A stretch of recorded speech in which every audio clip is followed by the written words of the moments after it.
Laura, have you heard of smart labels yet? No, not yet. Tell me about it. You know how we're always looking for ways to make it easier to keep organized. Absolutely. With smart labels, you can buy their QR code labels on Amazon, put one of the labels on a storage bin, and scan it with the app. Then let your future self know where you can find things by cataloging what's in that bin. Down the road, all you have to do is search in the app and it will tell you exactly where it is. No more exhausting searches for that one thing you need. That sounds absolutely incredible. It is. Thank you to our sponsor, Smart Labels. Get your Smart Labels QR code stickers on Amazon today. Hey there, and welcome to Time to Lean, the podcast where you air your dirty laundry and we help you clean up your shit. I'm Crystal Britt. And I'm Laura Danger. Think of us as your household secret weapon, taking your questions and voicemails to navigate the wild world of gender norms and household dynamics. We dive headfirst into the nitty-gritty of how broader social issues impact our everyday lives. So don't be shy. Send us your dirty laundry. And we'll help you clean up your shit. This is Time to Lean. Hi, everybody. Welcome. This is Laura and Crystal. Today, we're going to talk about a very popular, relatable topic, possibly a little bit to Crystal. I am the eldest daughter. I feel like Today's topic is the eldest daughter syndrome experience. Yeah. Syndrome experience, depending upon either word, depending upon how you feel about it, I think. I feel like Kendall from Succession in the finale, he says, I am the eldest boy. And that's kind of how I feel today. I am the eldest girl. I'm the youngest. I'm the youngest and only girl in my family. So I have had a very different experience with life, but I see a lot of memes. I see a lot of videos. And we were just talking off recording about the popular one, which goes viral every year. It's, if you're listening out of order, it is the holiday season. Mm-hmm. If you're listening as this comes out, it's the holiday season. The one that I'm thinking of off the top of my head is it's like a maybe 30-year-old woman. Mm-hmm. And it's like, point of view, you're making sure that your mom doesn't have an empty stocking Mm-hmm. for Christmas, Mm-hmm. or it's like buying her presents. Mm-hmm. And it's like her wrapping presents. But when I first got on TikTok talking about domestic labor and inequity and gender roles and things like that, I had a bunch of single women about my age reach out, and I'm thinking of one person in particular, and she was like, dude, I just got a text from my brother being like, what are you getting mom for dad for Christmas? And I told him, like, F off. I'm not. You can do that. Like, you can be the middle brother who handles that. You can talk to dad if you want to. I really appreciated that. Like that's a great question for you to answer for yourself. Mm-hmm. If you have enough Mm-hmm. forethought to ask the question, go ahead and answer it. It's fine. Yeah, it's very interesting because I almost have started I've joked about this for a while and I may just start doing it, putting in birth order into my intakes because I feel like birth order makes a big difference, right? Like that's interesting. You're saying you are the youngest child and the only girl, right? Because I was like, oh, we're both eldest daughters, technically, right? But that birth order is a very different situation. So I'm the oldest of 6 kids. We're a blended family. We became a blended family when I was 12. And the age gap between me and my youngest sibling, who is my only brother, is 13 years. So I'm 36, he's 23. So it's and we all kind of like are stair-stepped all the way down. Like there's not a huge, like I think the biggest gap is like 3 or 4 years. We very quickly went from me being I was still the oldest of 3 and then became the oldest of 6. And it's a very like when my sisters and my siblings and I get together and talk about our upbringing, it's really interesting, or like experiences we all had like as a collective. It's very interesting to be like, oh yeah, I did this task, or I carried this out or whatever. But sometimes my sister 4 years younger than me will be like, you did? You were like 14. And I'm like, yeah. But I like, Mm-hmm. yeah, I did it. Like, and it's not, for me, it's not necessarily that I'm complaining. I'm like, no, that was my experience that year. That's what I did. And she was like, I didn't know you did that. And I'm like, yeah, I mean, I don't know a different experience. Yeah, I feel like all people have different parents, Oh, for even from the sure. same household. All 3 of my That's kids have different parents, have had a different mother. yeah. Yeah. Absolutely. It's fascinating. So recently one of those videos went very viral. There was a video that went mega viral. Did you see the one where the dad is like, haha, why is there nothing in this? I don't, you know what? I don't even think I watched it all the way through. No, because you knew The where it was dad who was going. like, Mhm. yeah, he did not fill her stocking. She was disappointed and he was Will laughing. you go over the video? I mean, I know it went mega viral. Will you just outline it real quick? So dad is recording Christmas You Day. got to tell me. I Oh, you literally didn't literally did watch not it. watch. Okay. So dad has the I got camera. tagged in it 5,000 times and I was like, forget it. I do not, all I saw was him laughing and her face, and I didn't want anything to do with it. 100%. So dad has the camera and he's going around. And he's like, "Oh my gosh, like look at this! Like it looks like three girls, has three daughters, and they're older, right? Like I think the oldest one could not have been out, like could not have been a full teenager. Look at this Uh-huh. stocking so full. Look at my stocking. Wow, what is this one? Literally says, "Is this one an extra one? Because it's a fully flat, empty stocking." The other ones are bulging with gifts. She goes, "No, that's mine. I do all of this, so mine never has anything in it. I don't buy things for myself." And I don't remember what his response is because similar, it was like I was like, "Okay, I keep going." Like when it's especially bad if the wife is not filming it for satire and if the husband is filming it for funsies. Like that's what Yes. feels especially bad. Yeah, because it's if she does anything except for be like, it's funny, um, it starts a fight and it's like, can't take a fucking joke. And she has like 5 kids. I did click on her Mm, profile. Um, you might have a guess as to what's in her bio, but it was like I've got a couple. he's a coach. Here's the thing, I didn't watch the video. I did look into him. I did deep dive Um, on that situation you for did. sure. He's a men's coach for men. He's a coach and for business and for men, and they have a big, huge family. She's pregnant. So it's really cool, really cool. It's really cool and very chill. Very chill. This is maybe a little bit off topic, but you and I found research that said that women who are mothers of daughters divorce more often Mhm. and when their daughters are teenagers. They're more likely to get divorced when their daughters are teenagers. Why do you think that is, Crystal? What's your suspicion? As the daughter of someone who got divorced when their oldest daughter was 12, right? Um, I think, I mean, and I'm not personally speaking toward like my mother's experience, that would not be fair. But as someone who is getting ready to like have a teenager, like in 2 years, I will have a teenager. It's the thing of the self-reflection. You finally have enough, one, mental space, because you're not caring for toddlers to have like assumptively, to have that space to go, "Oh my God," like, and they've been watching you this whole time, but it's like, "Oh my God," like, I don't want this. And again, it's projecting a lot. I don't want to set this up for my daughter. Like, this should not be my daughter's expectation for a partner, Mhm. right? If she marries a man, I don't want this to be her baseline that she's working off of. And I think, I mean, do not get me wrong. Please hear me on this. Anytime you leave a relationship, even after your kids are gone and out of the house, like that's always, if that is the decision you need to make, that's always a good decision, no matter how old they are.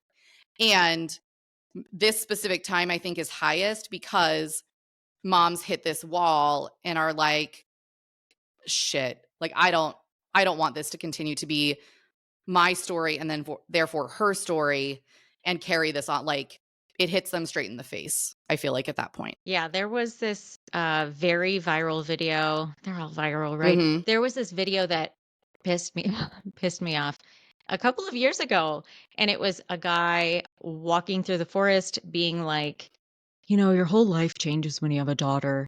I had a son, and there's that, and you feel this like attachment to them, but really it just like shattered my world when I had a daughter because I thought, like I am the model for what she's gonna partner with, like, in the future, and it was a ton of women cheering him on, and, like, the sentiment of modeling certain relationship and the way you treat women, I think is really great.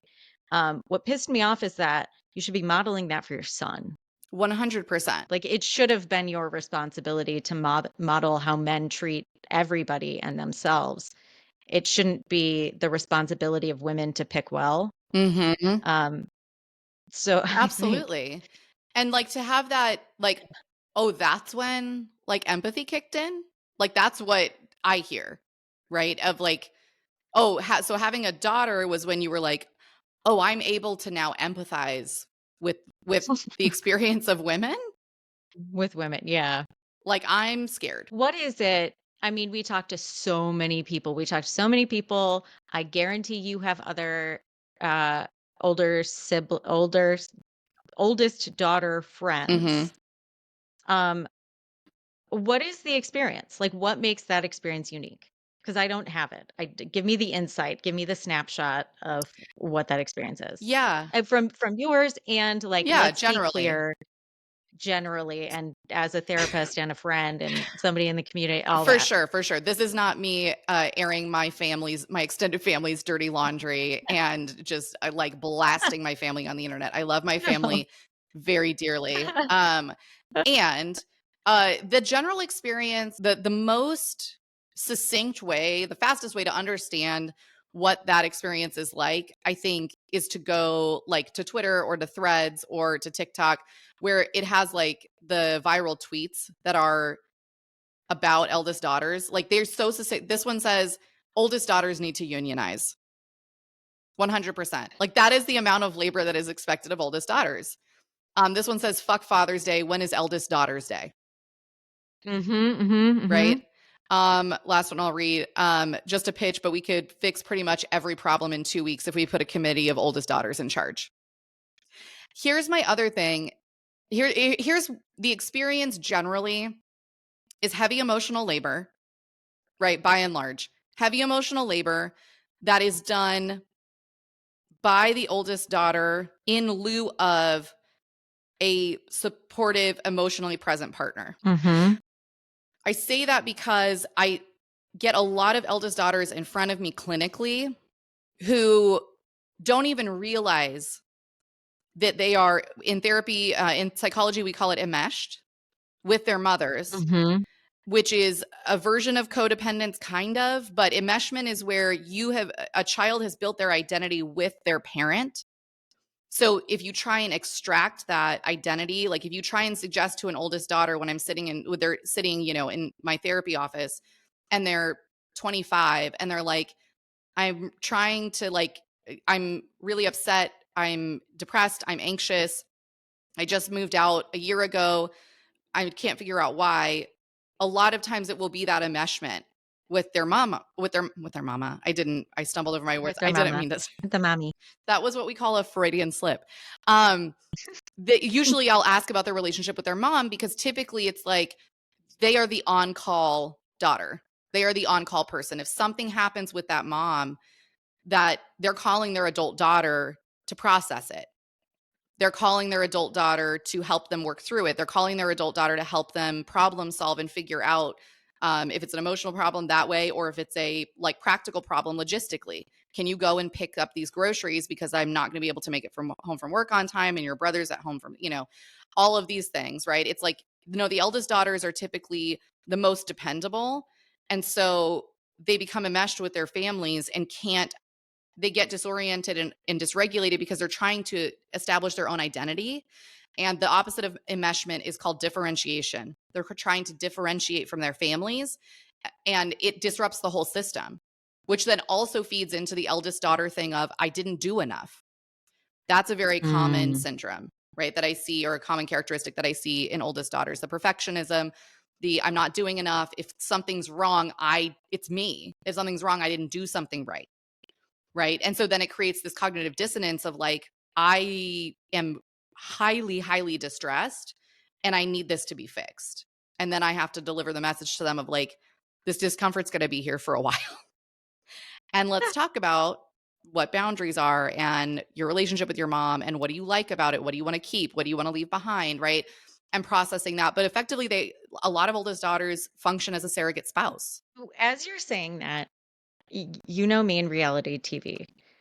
I I don't think that they have new seasons out recently, but one of my most fascinating TV shows that I watch are, m it's like So I Married a Mama's Boy. Oh my God, that exists?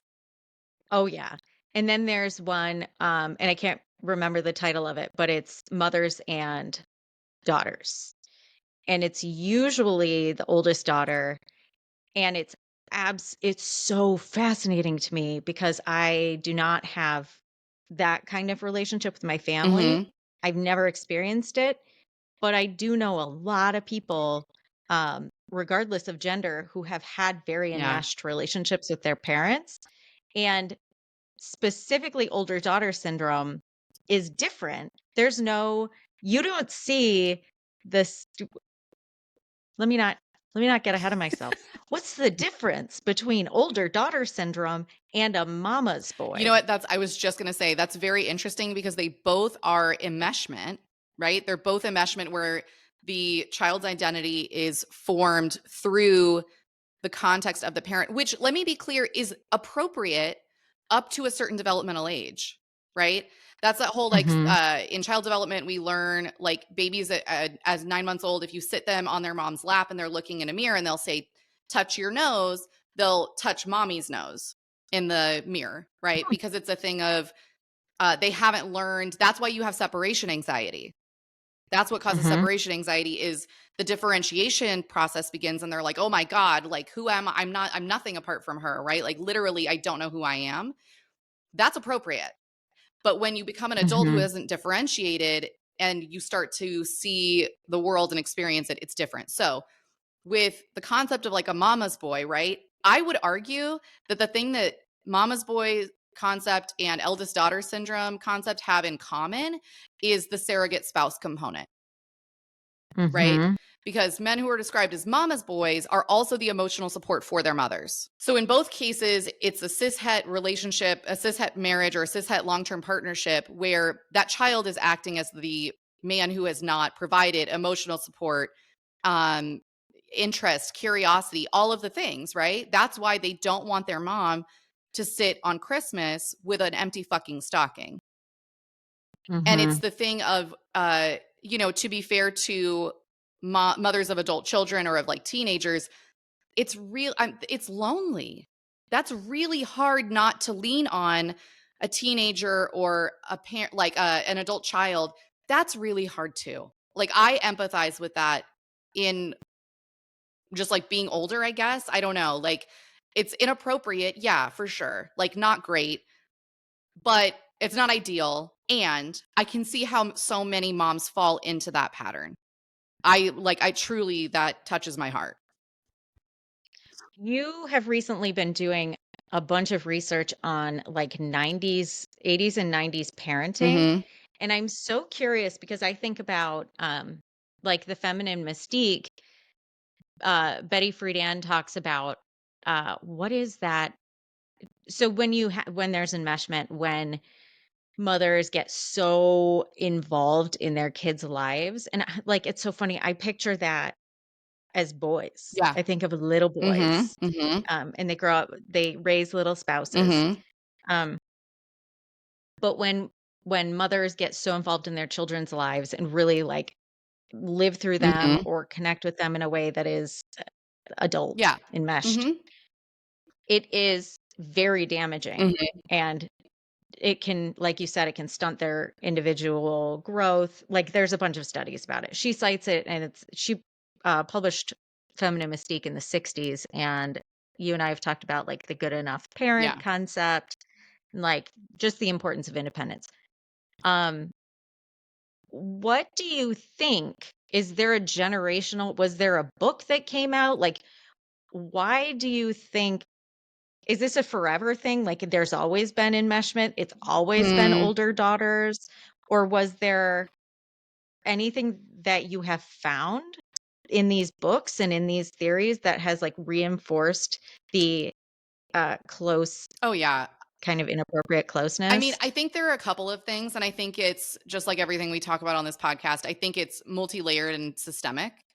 Some of the research that I've really been focusing on is Dr. Spock and Dr. Spock, because that was like the Bible, like the book, right, of like the 80s and 90s. He was the parenting expert. I don't know. Anyway, truly, I feel like I'm talking about the Illuminati when I start talking about parenting experts because I'm like, okay, also Dr. Sears. Did you know that Dr. Sears was like an evangelical? Like he was really big when I first started reading about parenting and stuff for my kids. And he's very like, you know, not anti-vaccine. I mean, he may be now, but like delayed vaccine. It's like it feels like I'm talking about a cabal. Anyway, Dr. Spock, his messaging was essentially like, you can like trusting your instincts. It was a difference from the generation before, which was like children are small adults.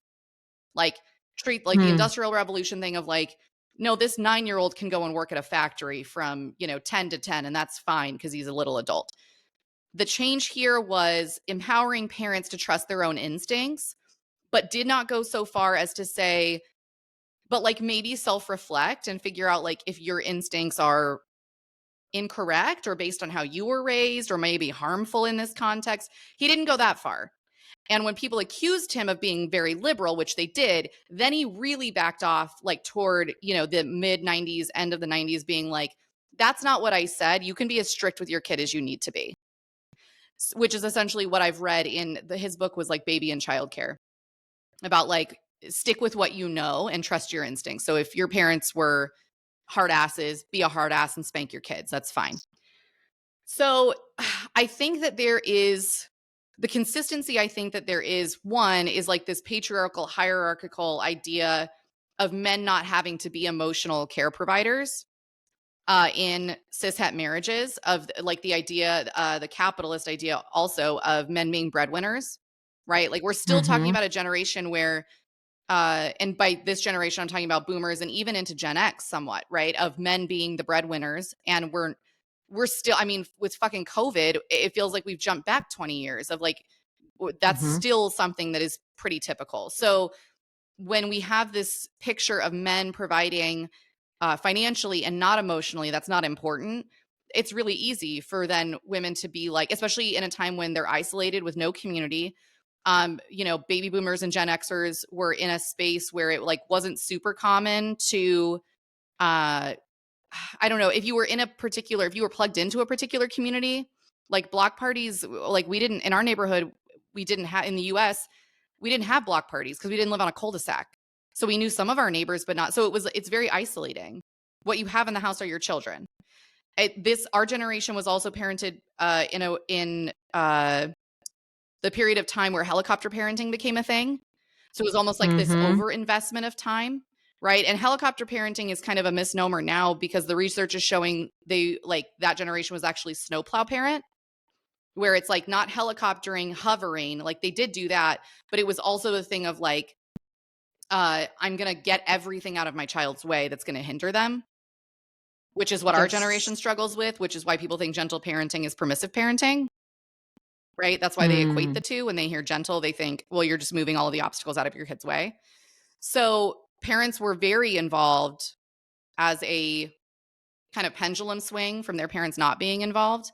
So I think it is that too of like not knowing, just a generation of not knowing like what is appropriate, what's not appropriate, what's driving my actions, what's not driving my actions. Pop psychology really didn't enter the picture till like the 90s. And you've got to remember this, sorry. This is like I could talk about this clearly for hours.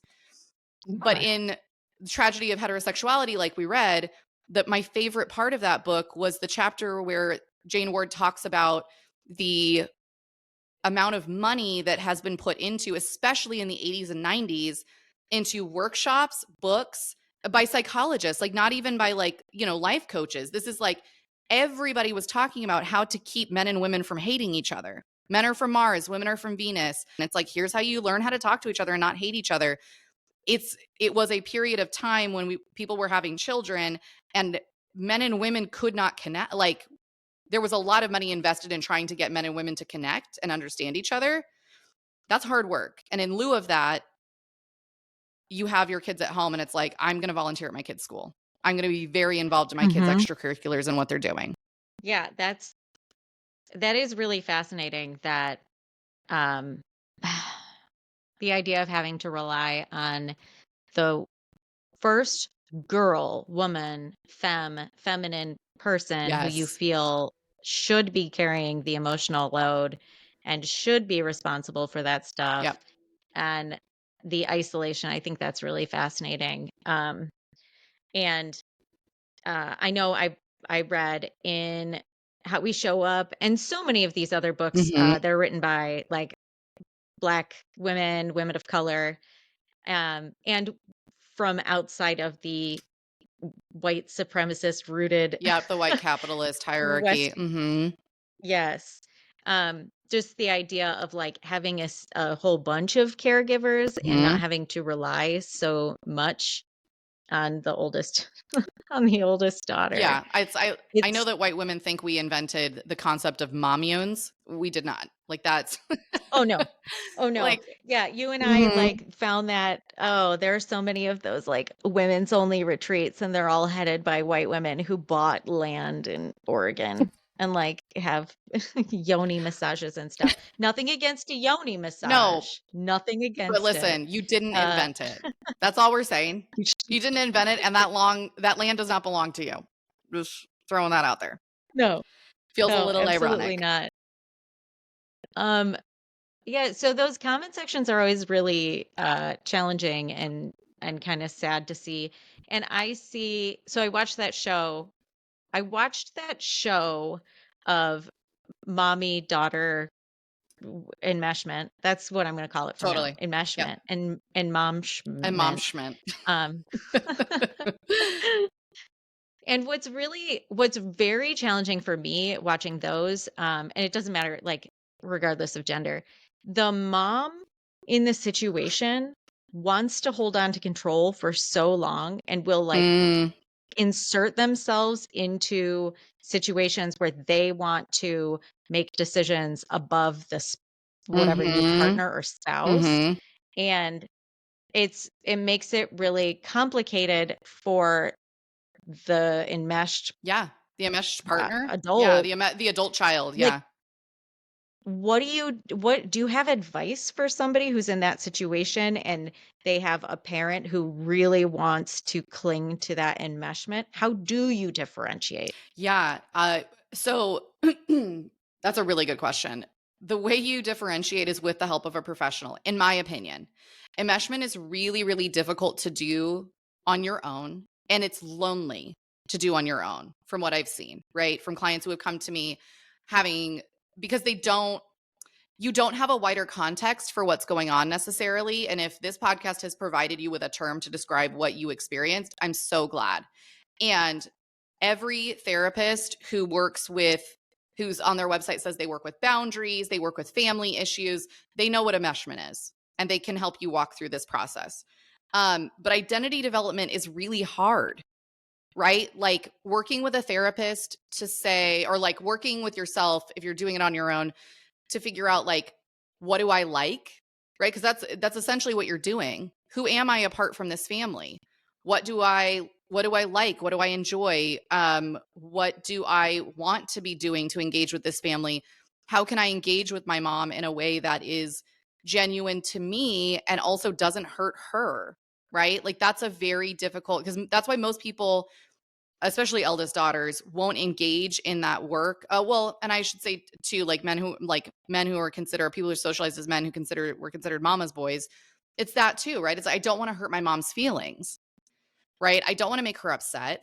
And so navigating that really sensitive space of like, I want to stay with my long-term partner, but I also Yeah. want to be like because it's all of the narratives. I want to be respectful. I don't want to hurt her feelings, my mom's feelings. I want to make sure that I'm, you know, not causing additional harm, and that pressure is all centered on the oldest daughter or the mama's boy because it's like, well, you're the hinge point, like you're the one that all of this sits on.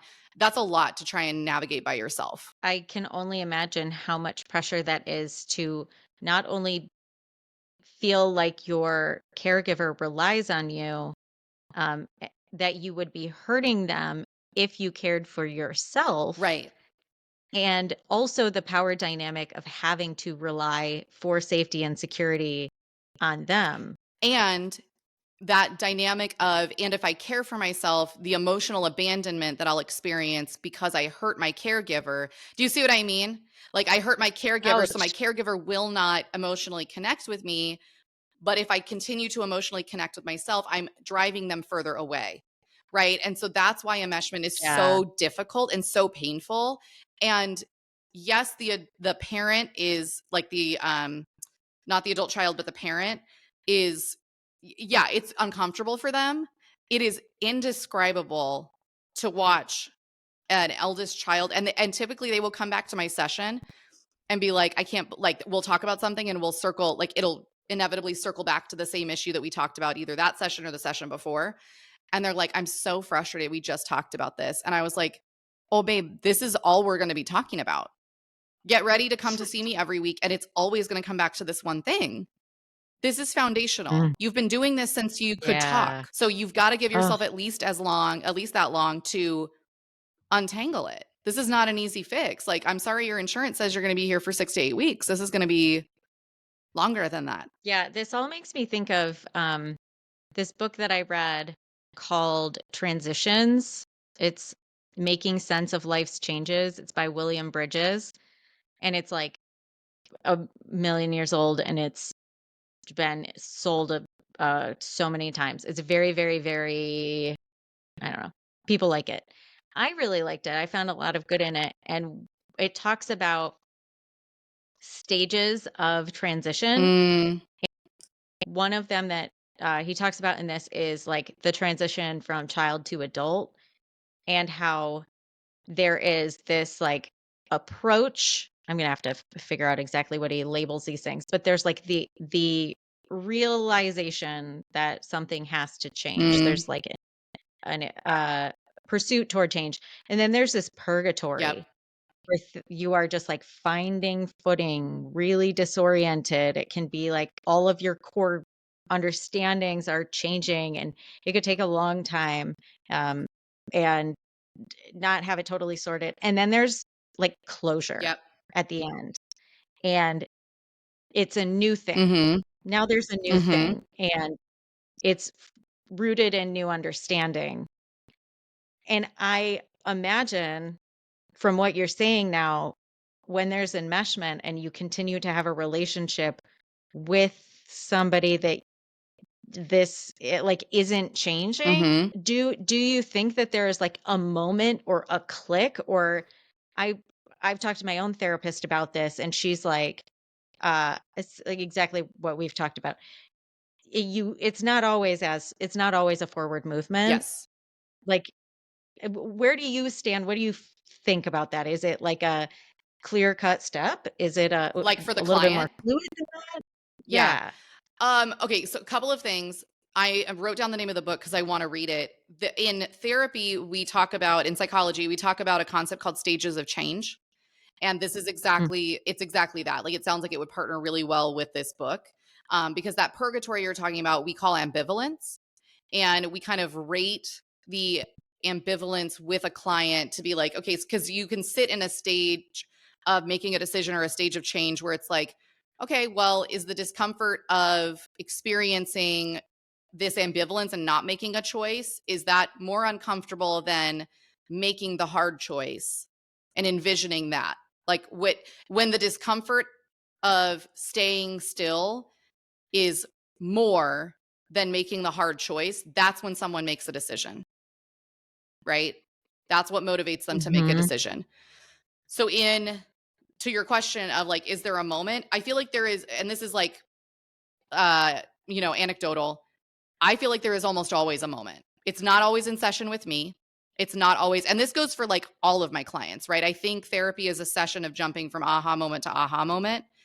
And they're not on you can't predict when they're going to happen, but it's a situation where it's like a puzzle piece sliding into place where the client goes, "Oh my god, I understand what we're talking about now."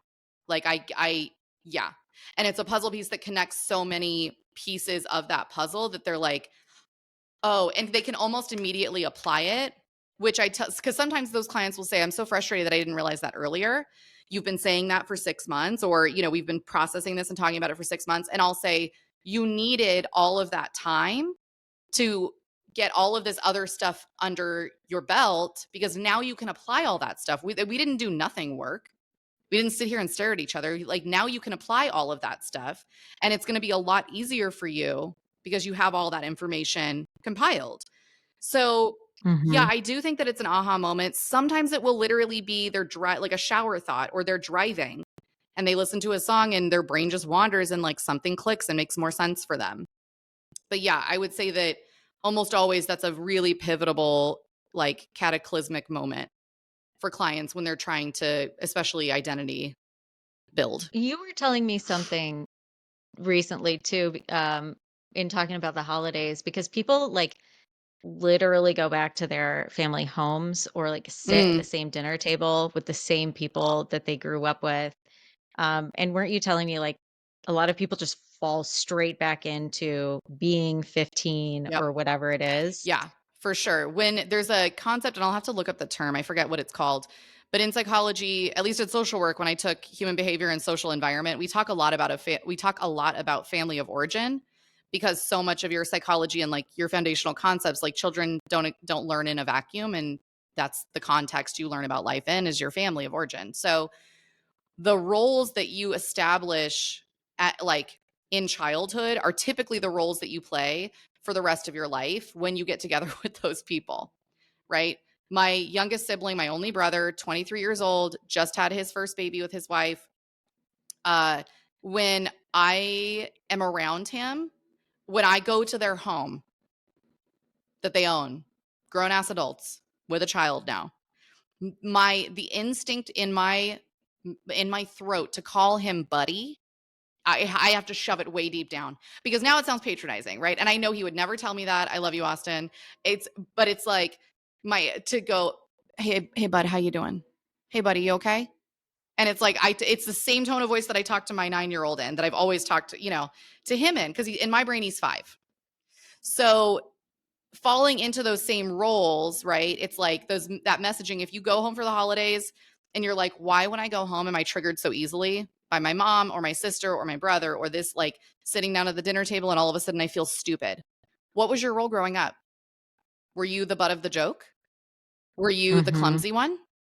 Were you the one who had it all together? And now you don't have it all together, and it's a lot. You look like you don't have it all together, and people are like really pushing hard in your family, or really pushing hard against who you are.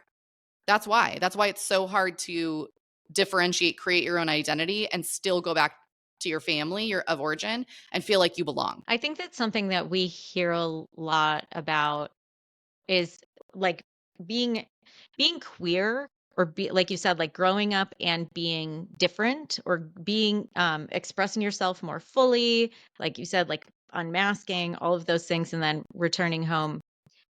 You don't have to do that. Like you don't have to tell people Mhm. that, you don't have to be open. You don't have you like being self-protective is not something to be ashamed of. Mm-mm. Um to set a limit and say, I'm going to come to the holiday party for an hour and a half, um, to Mhm. have something set up. I've got a family member who, for the last like 15, almost 20 years, anytime we've had a family event, they've been like, oh, I got to work. Mhm. And they like pick up shifts on Thanksgiving. They make some extra cash. And also they have an out. Yes. Mhm. I've always like really respected the hell out of that. Mhm. Um, and I mean, like, that's something. Another thing is if you are conflict avoidant, and you and I kind of wrote this down in our, we have a the Thriving for the Holidays workbook, is to get ahead of triggers, Yeah. and like, or a caregiver in your family, an uncle, whatever, who is fat phobic Mhm. or says things about their own Yeah. body or other people's bodies, or says, oh, you're eating so much, or like, um, Yeah. you sure you're gonna eat that? Mhm. Like, commentary like that, you can tell your partner, Mhm. "You got this? Like, can you shut this down? Because I Yes. don't have this is not a role I can play. I cannot speak to this. I really need you to say Yes. something. Yes. Which is also very interesting because it's like utilizing what you have, right? Like if you, I love the Mhm. idea of cutting out early or of setting a limit of like, I'm going to go, I'm going to show up, and then I'm going to leave, is great because self-protection is not the same as being selfish. And I feel like especially a lot of oldest daughters like will categorize them as the same thing. Those are two different things.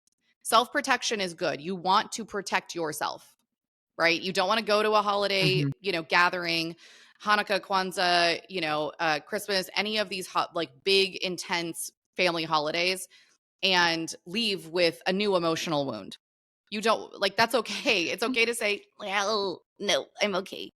But yeah, enlisting your partner to be like, hey, do you have this? Also, coming up with scripted phrases for me and my clients has been really helpful. Oh man, I really like coming up with burns for this. I never use them, Mhm. conflict avoidant, but like the situation of like, oh man, that was an inside thought.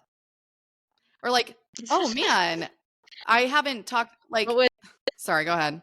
the one where it's like, "Oh, that's a weird thing to say to me." Yeah. Oh wow. That made things immediately uncomfortable. What a weird thing to say. Right? Like Yeah. it's I like the thing I love about Nedra Glover Tawwab is that her scripts are direct. They are not rude. Right? Where I Yeah. will go, I'll read it and then I'll go, wait a second. I'll have to read over it again and I'll go, yeah, that wasn't rude. You know what I mean? Where I'm like, that was just direct. That's what I really enjoyed was, that anybody who works with boundaries, but I heard it from her first, was, boundaries are set to protect a relationship Yes. because, like, it is preservation of the relationship. We can continue to have a positive relationship Yes. when we have these boundaries. And I liked some of the advice. So she's got the book Drama Free and Set Boundaries, Find Peace. And some of them are like, hey, ahead of time, shoot a group text and be like, hey, Mhm. again, like if you have a kid who has pronouns that you think someone's not gonna Mhm. respect Mhm. and use properly, you could be like, this is how it's going to be. Your support is really important to us. I know you love us so much. Yes. This is what's going to happen. This is how it is. Yep. And if and what is it? You can only control Yep. yourself. You can change your behavior. So you can express your needs, speak up about what you need, Mhm. Mhm. however that looks, and then you use your behavior accordingly. Yes, absolutely. And I'm glad that you mentioned those 2 books because I actually went to Barnes& and Noble and saw this and I was like, I got to buy this. The Set Boundaries deck is incredible. I knew that this existed, but I've never seen it in a bookstore before. So it gives you this is a really great practical tool if you're like, I emergency got to set boundaries. I don't have time to read a book. The blue cards are boundary basics, explaining key concepts and tools for setting healthy boundaries, including open exercises, mantras, and reminders. Scenario cards present examples of most common types of boundary violations: emotional, intellectual, physical, material, sexual, and time.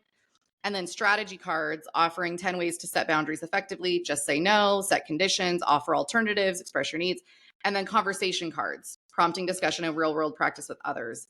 And then there's one final white card for reflection when you're done. But it gives very practical, short and sweet, like, this is what boundaries look like. Who's your boundary hero? Ask yourself, if I had better boundaries in my life would be different in the following ways. If I had healthier boundaries, how would this holiday gathering go? Right? How would I feel? I would feel empowered. I would leave feeling like I had stood up for my family if something was said that was disrespectful to my family, right? When clients come in, we also talk about how it's helpful to talk about their own family, even if it's them and their cat. That's your family, right? Your family of origin is now your extended family, Ooh. right? So it's Yeah, okay yeah. like to conceptualize that and give it a context of like, no, my obligation, my responsibility is to my family. And that's me and my Mhm. kids and my partner and whoever else is involved, but this is my extended family and this barrier can't be crossed anymore.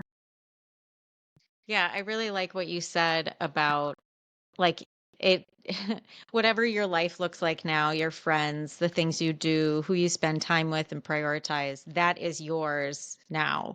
Mhm. And for a lot of people, I mean, of course, the nuance is when you have a very close relationship with your or generational Yeah. home and things like that. Um, but that's really interesting framework of thinking about it. Let's put links to all Yeah, those things in the show notes and absolutely. maybe some hilarious I memes. kind of wanna make a nothing against a yoni massage, as a sticker.